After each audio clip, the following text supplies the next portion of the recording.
ஜெயலலிதா அவங்க தான் த்ரிஷா அப்படிங்கிற மாதிரி த்ரிஷா அவங்கள பத்தி பல விஷயங்கள் வெளியாகிட்டு இருக்கு. த்ரிஷா அவங்களுக்கு எதிராக தற்போது முன்வைக்கப்படுற விமர்சனங்கள் அவதூறு நிறையவே இருக்கு. கடந்த காலத்துல மறைந்த முதலமைச்சர் ஜெயலலிதா அவங்களுக்கு எதிராக தொடுக்கப்பட்ட தனிப்பட்ட தாக்குதலை நினைவூட்டுவதா இந்த கருத்தை இப்ப சமூக வலைதளத்துல அதிகமா பதிவிடுறாங்க. சினிமா வட்டாரத்துல பெரும் விவாதத்தை ஏற்படுத்தி இருக்கு. கடந்த காலங்கள்ல ஜெயலலிதா அம்மா அவங்களுடைய தனிப்பட்ட வாழ்க்கை குறித்தும் அவங்களோட நட்பெயருக்கு களங்கம் விளைவிக்கும் வகையிலும் சில பேர் கீழ்த்தரமான விமர்சனத்தை சுட்டிக்காட்டி இப்போதைய நடிகை த்ரிஷா அவங்க மீதான விமர்சனங்களும் அதே போக்க கொண்டிருக்கிறதா குறிப்பிடப்பட்டிருக்கு. தனி மனித சுதந்திரத்துல தலையிட்டு அவதூறு பரப்புற விமர்சகர்களுக்கு காலப்போக்குல மக்கள் தங்களோட தீர்ப்பின் மூலம் தக்க பதிலடி தருவாங்க அப்படிங்கிற மாதிரியும் வரலாறு பல முறை நிரூபிச்சு காட்டியிருக்கு. யார் நல்லவங்க, மக்களுக்கு உண்மையா உழைக்கிறவங்க யார் என்பதை பொதுமக்கள் மிக தெளிவா அறிஞ்சிருக்காங்க. இதே போல மட்டமான விமர்சனங்களை பொருட்படுத்த தேவையில்லை அப்படின்னும் சமூக வலைதளங்கள்ல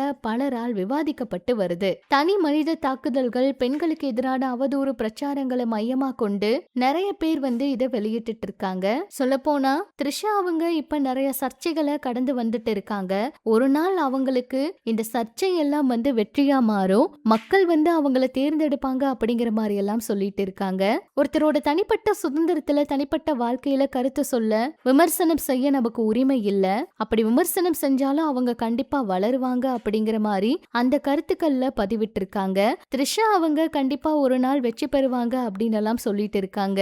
த்ரிஷா அவங்க அப்ப அரசியலுக்கு வர போறாங்களா, மக்களுக்காக அவங்க களத்துல இறங்க போறாங்களா, அவங்களும் இந்த அரசியல் ஆசையில தான் இப்ப நிறைய இடங்களுக்கு வந்துட்டு இருக்காங்களா, சினிமா பயணத்துக்கு முற்றுப்புள்ளி வைக்க போறாங்களா அப்படிங்கிற பல கேள்விகள் இருக்கு. உண்மையா த்ரிஷா அவங்க அரசியலுக்கு வர போறாங்களா அப்படிங்கறதெல்லாம் பொறுத்திருந்துதான் பார்க்கணும். இடைத்தேர்தல் வர நேரத்துல அவங்களுக்கு நிறைய வாய்ப்புகள் கொடுப்பாங்கன்னு எதிர்பார்ப்பு இருந்துச்சு.